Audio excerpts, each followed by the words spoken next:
Eritrean Blue Revolution Front EBRF has published a roadmap about post-regime change in Eritrea. What will happen after the toppling of Isaias Afwerki's government?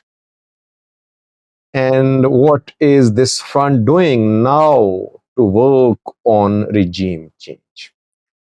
Secondly, Siom Tishome, a Prosperity Party-backed activist and analyst, has called for the establishment of social media cell by the government.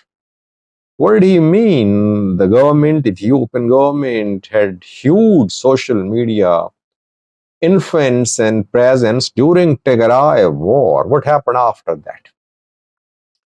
Let's start from Eritrea viewers. Eritrean Blue Revolution Front, EBRF, was formed a few weeks ago.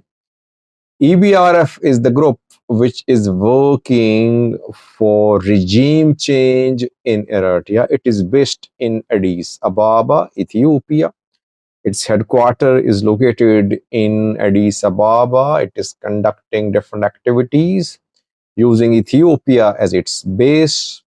Removal of Isaias Afwerki government is the primary goal of EBRF.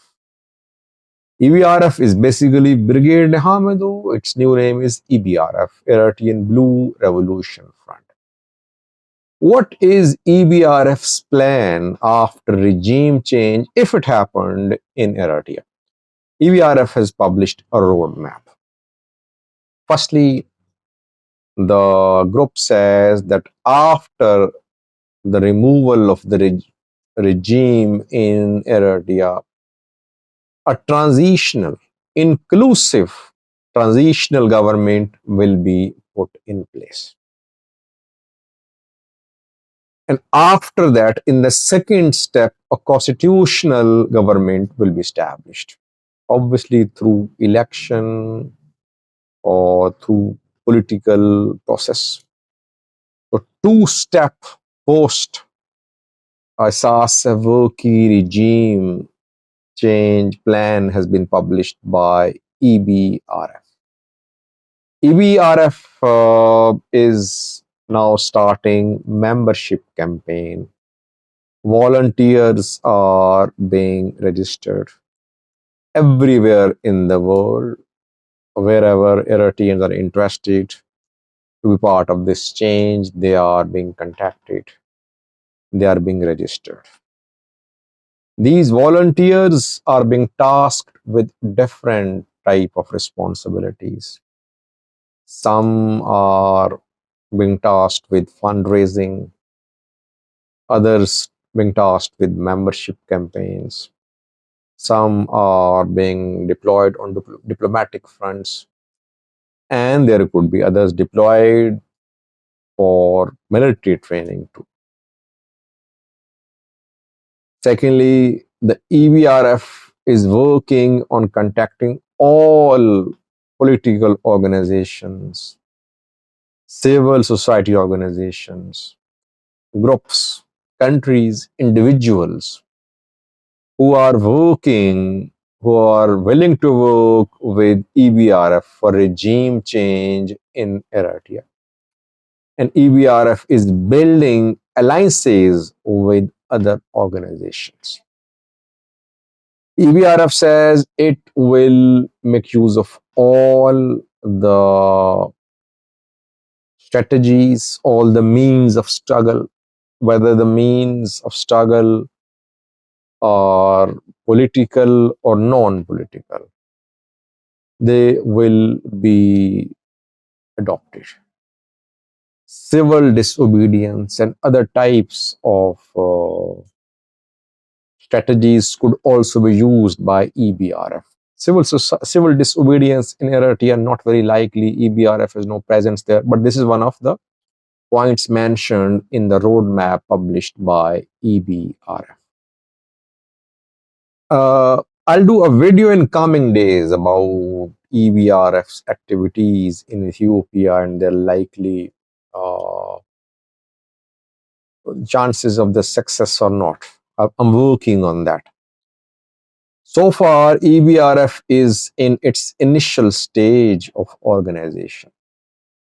A lot depends upon Eritrea-Ethiopia relations. If relations deteriorate, EBRF will get more funds, more backing from the federal government of Ethiopia.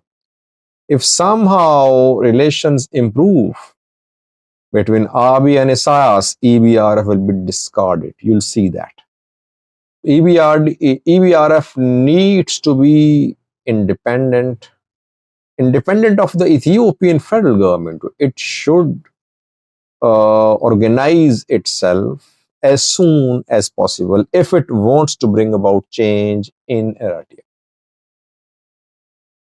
EBRF's post Sasavaki plan is very vague, just saying that a transitional government will be established, then constitutional government will be established, without mentioning details is just a vague expression of what EBRF intends to do. Maybe EBRF is not sure what will happen, will it succeed or not. That is why it has just published this roadmap without significant details. Details should be there, I think. EBRF is relying on Ethiopian government. And Ethiopian government obviously would like to use EBRF for military means.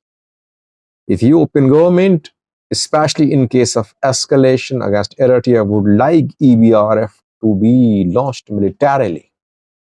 Is EBRF ready for that? Secondly, viewers, Siom Tishome, an Ethiopian PP-backed activist and analyst, held a meeting with the Ethiopian Prime Minister. Other media professionals also met with the Prime Minister.